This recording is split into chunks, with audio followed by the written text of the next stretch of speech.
Então vamos conversar sobre o apóstolo Paulo, o autor da carta aos Colossenses, quem é o objeto hoje do nosso estudo, tá bom? Vamos ver mais sobre esse personagem, que é um dos grandes personagens do Novo Testamento, das histórias mais dramáticas, mas também dos personagens mais curiosos, não é? e maravilhosos de nós conhecermos a história. Talvez o homem que depois de Cristo que mais sofreu, mas que também depois de Cristo talvez tenha a melhor teologia de todas, né?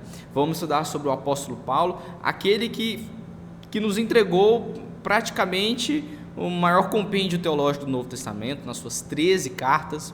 Se você acha que ele é autor de Hebreus, então 14, tá bom? Então vamos estudar mais sobre o apóstolo Paulo. Paulo, então, ele vai dizer que, como eu disse para vocês na outra aula, que ele é nascido em Tarso, ali na província da Sicília, portanto, ele é cidadão romano, ele não nasceu em Jerusalém, tá? Não nasceu ali em Israel, é mais ali na Ásia Menor, na região da atual Turquia, em Tarso, na Sicília. Por ser cidadão romano, então, por nascer numa região gentílica, ele tinha muito contato ali com as filosofias gregas que imperavam naquela época. Ele era um homem, então, bastante instruído. Vamos ver que provavelmente ele é de uma família muito rica, porque Paulo, em Atos 22, vai dizer que ele nasceu em Tarso, mas ele cresceu em Jerusalém. Então, provavelmente ele vinha de uma família de alta sociedade, porque para sustentar um filho enviado para uma outra região para estudar lá a sua vida toda, né, tem que ser provavelmente uma família muito abastada. Então Paulo, em mesmo Atos 22, ele diz que cresceu em Jerusalém e estudou aos pés de Gamaliel e formou-se na seita dos fariseus, que vocês conhecem por ser bastante zelosos e conhecedores do Antigo Testamento. Então esse mais ou menos é o background de Paulo. Ele nasce ali na Ásia Menor, de origem de família judaica, não é? E provavelmente muito rica, e desde sempre muito estudioso. Seus pais investiram na sua educação e o enviam desde cedo, desde pequeno, para ser criado em Jerusalém, conforme as raízes da sua família, na seita farisaica, tá bom? E essa mais ou menos é um pouco da origem dele. Em Filipenses 3, verso 5 ao verso 6, ele fala um pouco mais dele, não é? Ele vai dizer que ele é circuncidado ao 8º dia, da linhagem de Israel, da tribo de Benjamim, hebreu de hebreus, quanto à lei, fariseu, quanto ao zelo, perseguidor da igreja, quanto à justiça que há na lei, irrepreensível. Então ele dá aqui a sua carteirada, né? Principalmente para aqueles que duvidavam do seu apostolado, da sua irrepreensibilidade diante da lei, aqui para os irmãos de Filipenses. Então ele fala, ó: minhas raízes remontam à tribo de Benjamim, sou circuncidado ao 8º dia, hebreus de hebreus, fariseu de fariseus, quanto ao zelo, perseguidor da igreja, quanto à lei, irrepreensível. Né? Ele tem a sua família que remonta aí às raízes da tribo de Benjamim. Aliás, o seu nome é em homenagem ao primeiro rei de Israel, que era da tribo de Benjamim, o rei Saul. E Saul, esse é o seu nome.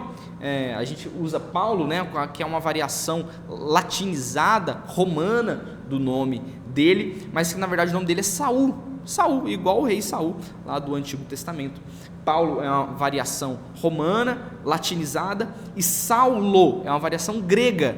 Lembra que a gente tem ali naquele período, como falei para vocês na aula anterior, que a língua grega, mesmo depois da dominação romana, a língua grega ainda continuou imperando, porque a dominação cultural que os gregos fizeram foram muito forte.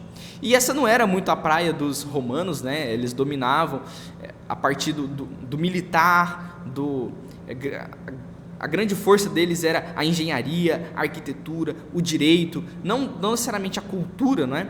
Então, a língua que eles tratavam ali corriqueiramente era o grego também, mas o latim, que era a língua oficial do Império Romano, era usado nas cortes, nos palácios, era o latim, mas a língua mesmo continuou sendo utilizada ali, o grego, porque era a língua que todo mundo conhecia, era a cultura daquela época, que continuou mesmo depois da ascensão do Império Romano. Então, nós temos esse contexto ali naquele tempo, de forma que ele era de família judaica, então ele tinha o seu nome judeu, mas ele era cidadão romano, ou seja, para o contexto ali político, para o contexto ali burocrático, ele usava o latim, que era o seu nome Paulo, mas para o contexto grego ali popular era Saulo. Então ele não tem o seu nome mudado hora nenhuma, o seu nome é Saul, tá?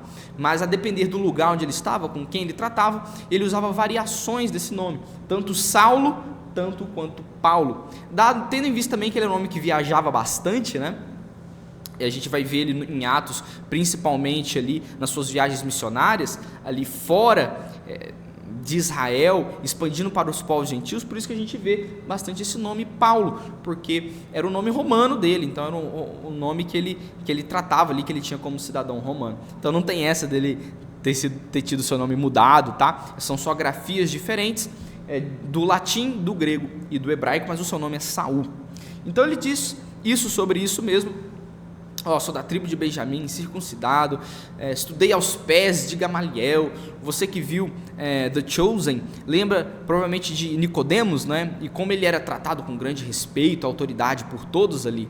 Provavelmente Gamaliel também tinha esse mesmo tipo de tratamento, tá? Ele era um homem alto na hierarquia dos fariseus, na hierarquia judaica, extremamente respeitado, erudito, e era o grande mestre daquela época, e Paulo estudou exatamente aos pés dele. Então, tenha em mente quem é esse apóstolo Paulo. Alguém que cresceu numa família judaica, numa região gentílica, mas cresceu em Jerusalém, estudou aos pés desse grande mestre, formou-se na seita farisaica, irrepreensível na lei, circuncidado, da tribo de Benjamim, zeloso, perseguidor da igreja. Então, provavelmente Paulo era um homem de grandes riquezas materiais, mas também de grande status social, religioso, e provavelmente também um homem de grande influência, um homem bastante rico também, né, como mencionei para vocês. Ali Paulo era o cara daquela época, né? Se você pensar em alguém bastante reconhecido, rico, famoso, respeitado, estudioso, intelectual, Paulo era esse cara que você precisava naquela época, tá bom? Esse é um pouco da origem de Paulo. E a sua primeira aparição nas Escrituras se dá lá em Atos capítulo 7, logo depois do martírio de Estevão. Veja lá comigo, Atos 7:54. Ouvindo eles isto, enfureciam-se no coração e rilhavam os dentes contra ele, Estevão. Mas Estevão, cheio do Espírito Santo, fitou os olhos no céu e viu a glória de Deus, e Jesus, que estava à sua direita. E diz: eis que vejo os céus abertos e o Filho do Homem em pé à destra de Deus. Eles, porém, clamando em alta voz, taparam os ouvidos. Então veja comigo em Atos capítulo 7, a partir do verso 59. E apedrejavam Estevão, que invocava e dizia: Senhor Jesus, recebe o meu espírito. Então, ajoelhando-se, clamou em alta voz: Senhor, não lhes impute este pecado. Com estas palavras adormeceu. E Saulo consentia na sua morte. Essa é a primeira aparição aqui de Saulo, tá? E veja como foi a sequência da sua vida. Naquele dia levantou-se grande perseguição contra a igreja em Jerusalém, e todos, exceto os apóstolos, foram dispersos pelas regiões da Judéia e Samaria. Alguns homens piedosos sepultaram Estevão e fizeram grande pranto sobre ele. Saulo, porém, assolava a igreja, entrando pelas casas e arrastando homens e mulheres, encerrava-os no cárcere. Então é aquilo que ele mesmo disse a respeito dele em Filipenses, né? Um homem zeloso e perseguidor da igreja por conta disso. Não admitia ser Jesus o Messias, aquilo para eles era uma blasfêmia. Dizer que aquele carpinteiro, aquele nazareno, aquele homem que morreu, o Messias, o grande libertador, isso é uma blasfêmia. Aliás, foi esse pecado, foi essa transgressão da lei que os sacerdotes, por conta disso, condenaram Jesus, né? Porque ele blasfemava falando que era Deus. E isso para eles era uma blasfêmia muito grande. Então, porque ele era zeloso da lei, ele perseguia então quem blasfemava e queria matar os seguidores de Jesus. Essa é a primeira aparição de Paulo. Mas nós vamos ver que Deus é maravilhoso, né? Ele traz exatamente aquele que é mais contra para o lado dele. Olha como Deus faz as coisas. Olha as pessoas a quem ele escolhe, né?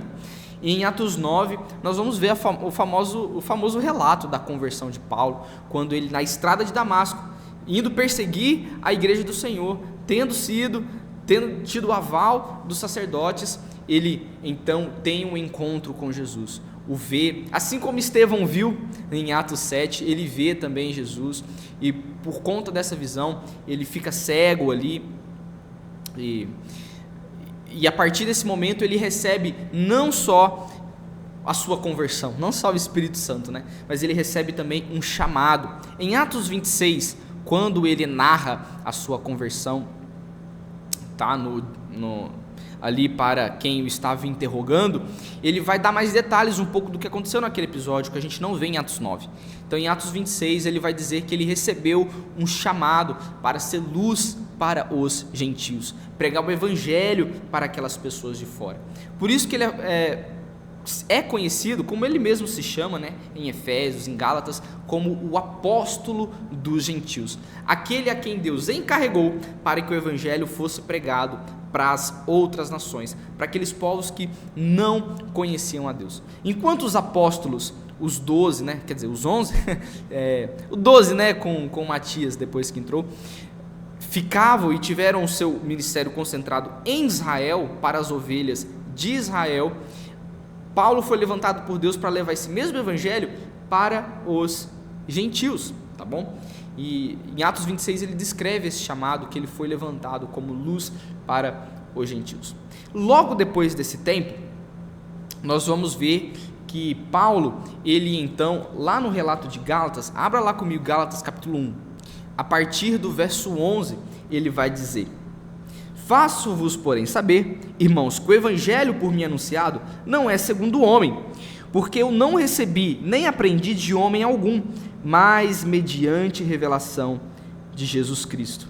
Porque eu viste qual foi o meu proceder outrora no judaísmo, como sobremaneira perseguiu a igreja de Deus e a devastava. E na minha nação, quanto ao judaísmo, avantajava-me a muitos da minha idade, sendo extremamente zeloso das tradições dos meus pais. Quando, porém, ao que me separou antes de eu nascer e me chamou pela sua graça, aprouve revelar seu Filho em mim, para que eu pregasse entre os gentios. Sem detença, não consultei carne e nem sangue, nem subi a Jerusalém para ver os que já eram apóstolos antes de mim, mas parti para as regiões da Arábia e voltei outra vez para Damasco. Decorridos 3 anos, então subi a Jerusalém. Então veja, ele narra um pouco aqui para os irmãos em Gálatas da sua história, né? E ele diz que logo depois da sua conversão, ele não foi ver os outros irmãos, os outros apóstolos em Jerusalém. Pelo contrário, ele vai então ali para as regiões da Arábia, e ele passa lá 3 anos, é o que ele diz aqui. E é muito curioso porque os teólogos debatem o que pode ter acontecido durante esses 3 anos. Por que ele foi para lá? Porque alguns vão dizer então que ele, nesses 3 anos, ele praticamente teve um seminário face a face com Deus. 3 anos de capacitação do Evangelho de Cristo, face a face com Deus, tendo então o Evangelho revelado, os mistérios de Deus, né, como ele fala em 1 Coríntios, aprendendo sobre Deus, a pessoa do Messias. Tá? Por que alguns teólogos acham isso?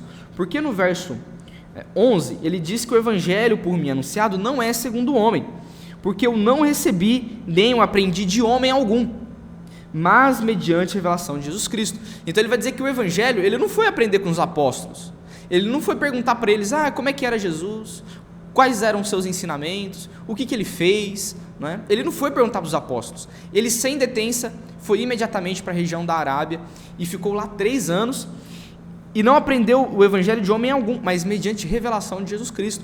Então provavelmente ali naqueles 3 anos, ele teve um seminário intensivo com o próprio Jesus, face a face com ele, e Jesus se revelou a ele, aos seus ensinamentos, a sua pessoa, para que ele então fosse capacitado para pregar esse evangelho para os gentios. Curioso que esses 3 anos, ao mesmo tempo que os apóstolos também têm com Jesus, enquanto ele esteve aqui na terra. Jesus fez o seu ministério dos 30 aos 33 anos, e foi o tempo que os apóstolos aprenderam e viveram com ele. E 3 anos também é o tempo que Paulo diz que ficou nas regiões da Arábia, né? Então, provavelmente foi algo nesse sentido que aconteceu ali. Ele também recebe, assim como os outros apóstolos, essa capacitação de Jesus para pregar o evangelho. Então é mais ou menos isso que nós temos ali do momento da conversão e da sua trajetória até ele começar a pregar, tá? E pessoal, e por conta disso, porque ele é esse apóstolo aos gentios, é que nós vamos ver que depois, o restante do livro de Atos, é com base no ministério de Paulo, né, e dos seus companheiros. Ele então, porque é considerado essa luz para os gentios, é chamado para ser isso, ele se entende com esse chamado de pregar para fora, e ele dedica toda a sua vida para isso. Ele sai de perseguidor da igreja para perseguido junto com a igreja, certo? E nós vamos ver que é exatamente isso que acontece, né? Você vai ver no final da carta aos Coríntios que ele vai dizer tudo que ele passou: naufrágio, nudez, apedrejamento, fome.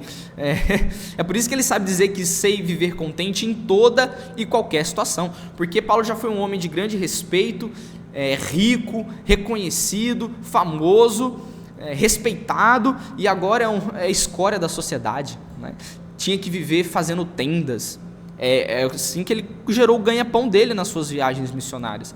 Então ele passou por naufrágios, não é? Por picadas de cobra. Então assim, a gente tem alguém que realmente sabia viver contente em toda e qualquer situação, porque ele passou por tudo por amor a Cristo, porque uma vez que ele viu Cristo revelado nele, ele entendeu que aquele era o chamado. Pessoal, entender esse background, essa história de Paulo é muito importante, tá? Porque isso vai pautar a carta aos Colossenses e vai pautar todas as outras cartas também, todos os outros escritos paulinos e tudo que nós vamos ver ali em sequência no livro de Atos, tá? Paulo, então, além de ser um profundo entendedor do judaísmo, né, porque ele cresceu em Jerusalém, mas porque ele também cresceu em terras gentílicas, ele era um homem ali muito inserido na sua cultura, conhecedor da revelação de Deus, do Antigo Testamento, de Jesus Cristo, depois dos 3 anos, mas também porque ele era um homem muito estudioso e nasceu numa região gentílica. Ele era também muito conhecedor de filosofia, né, de direito, do pensamento e da cultura que imperava ali no mundo gentil. Então ele era realmente, talvez, o homem perfeito, né, para cumprir esse chamado que Deus tinha de levar o evangelho aos gentios, certo? E nós vamos ver que Paulo era realmente esse homem capacitado. As suas cartas são muito belas. Por que você acha que nós estamos estudando Colossenses? Veja Romanos, veja Gálatas. Era um homem de muito conhecimento. O próprio Pedro diz na sua carta depois que os escritos de Paulo tinham coisas muito difíceis de entender, porque era um homem muito erudito, muito conhecedor da lei, muito conhecedor da palavra de Deus. Ele era um homem muito sofisticado. 1 Coríntios dá a entender que ele tinha uma retórica muito poderosa, uma oratória muito forte, tá bom? Nós vemos que Paulo, ele tinha esse contexto. Nós vamos ver ele pregando no Areópago em Atos 17. Então vamos ver que Paulo era um homem muito inserido na sua cultura. Por isso ele era um homem talvez perfeito para esse chamado que Deus tinha. Essa polivalência de Paulo, tanto no judaísmo quanto na cultura contemporânea, permitiu que ele tivesse facilidade de conversar com vários públicos. Como eu falei, um homem perfeito para esse ministério, né? E de fato ele dedica a sua vida para isso. Então nós temos em Atos 3 viagens missionárias que Paulo faz, gente. E as viagens não eram de carro, de avião como é hoje, certo? A pé, de cavalo, de navio.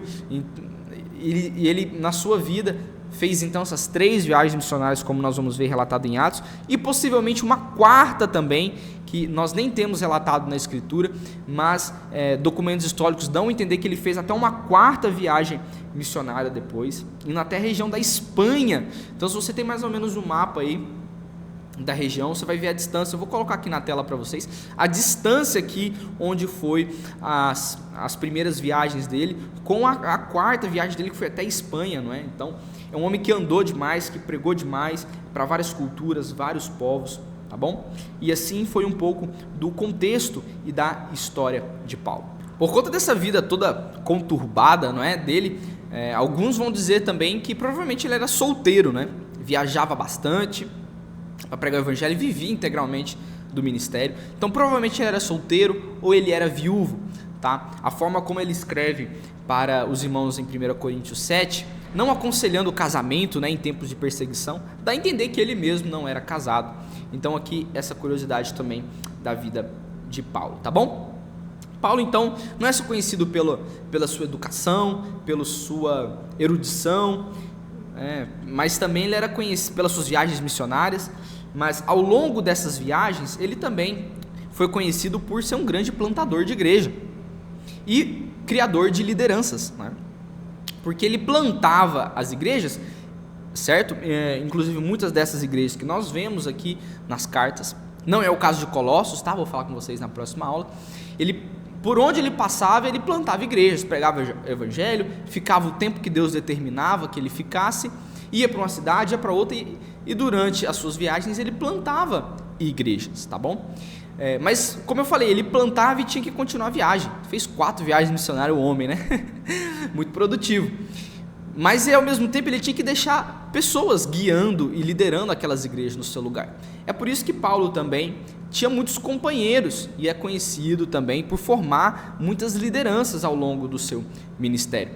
Dentre elas está Timóteo, Tito, Filemon, Apolo, homens que nós vamos ver ao longo da sua trajetória e que nós vamos ver até Paulo escrevendo cartas para eles, né? Como é o caso de Timóteo, Tito e provavelmente Filemon também, que são pastores, líderes que Paulo treinou, que Paulo capacitou, que Paulo deixou ali e confiou aquelas igrejas que ele plantou, tá bom?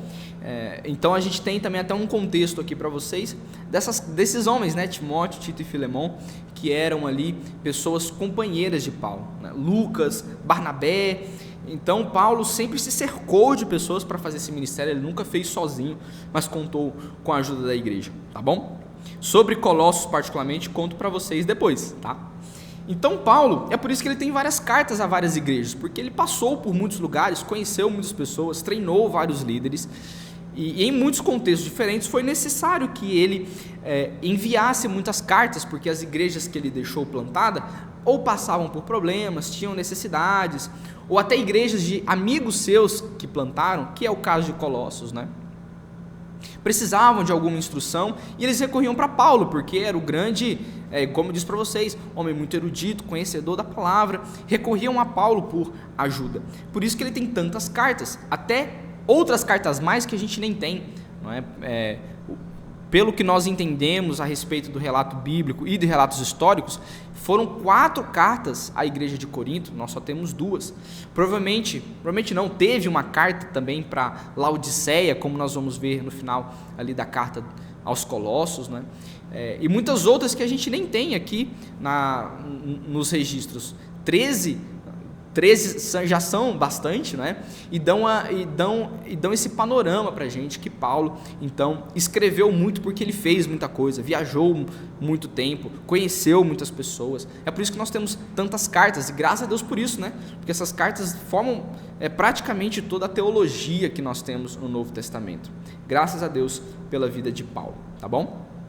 E para nós encerrarmos nesse momento, vamos voltar lá para Filipenses, a partir do verso 7 agora, continuando a nossa leitura, ele vai dizer assim: mas o que para mim era lucro, isto considerei perda por causa de Cristo. Sim, deveras considero tudo como perda, por causa da sublimidade do conhecimento de Cristo Jesus, meu Senhor, por amor do qual perdi todas as coisas e as considero como refúgio, para ganhar a Cristo e ser achado nele, não tendo justiça própria que procede de lei, senão a que é mediante a fé em Cristo, a justiça que procede de Deus, baseada na fé. Meus amados, esse foi Paulo, alguém que tinha tudo, mas por causa de Cristo considerou tudo como perda. Alguém que tinha tudo, mas perdeu tudo. E ele falou: foi a melhor escolha que eu fiz da minha vida, porque uma vez que encontrei Cristo Jesus, eu encontrei tudo que eu precisava, né? Nós não precisamos de riquezas, reconhecimento, intelectualidade. Aliás, 1 Coríntios, capítulo 1, nós vamos ver que Paulo abriu mão, muitas vezes, da sua retórica, do seu conhecimento para a edificação da igreja. Então, nós não precisamos dessas coisas para fazer o nosso nome conhecido. Nós só precisamos fazer o nome de Cristo conhecido. E é isso que ele entendeu. é para isso que ele vivia. É por isso que ele deixou tudo para trás, porque ele entendeu que Cristo é suficiente. Cristo é o melhor tesouro que eu posso ter. Um homem rico, de raízes tradicionais, estudioso, cheio de status, reconhecimento, fama e sucesso. Ele falou: tudo isso para mim é perda, por causa da sublimidade, do conhecimento de Cristo Jesus. Só tinha uma coisa que importava para ele. Ele só tinha um único tesouro. Esse tesouro era Cristo Jesus. E é por causa dessa visão de mundo é que nós vamos ter tantas cartas, tanta teologia maravilhosa sendo escrita. Por isso que nós vamos ter Colossenses, um livro tão maravilhoso e edificante para a igreja, que nós iremos agora, a partir da próxima aula, introduzir, ver aqui os aspectos particulares daquela carta. Quem escreveu, agora você já sabe, né? Mas que tempo, quais circunstâncias, qual o propósito, nós vamos ver isso juntos na próxima aula. Glória a Deus pela vida de Paulo, pela sua vida também, que você considere também tudo como perda, porque só há um importante, Cristo Jesus. Amém, queridos? Vejo vocês na próxima aula.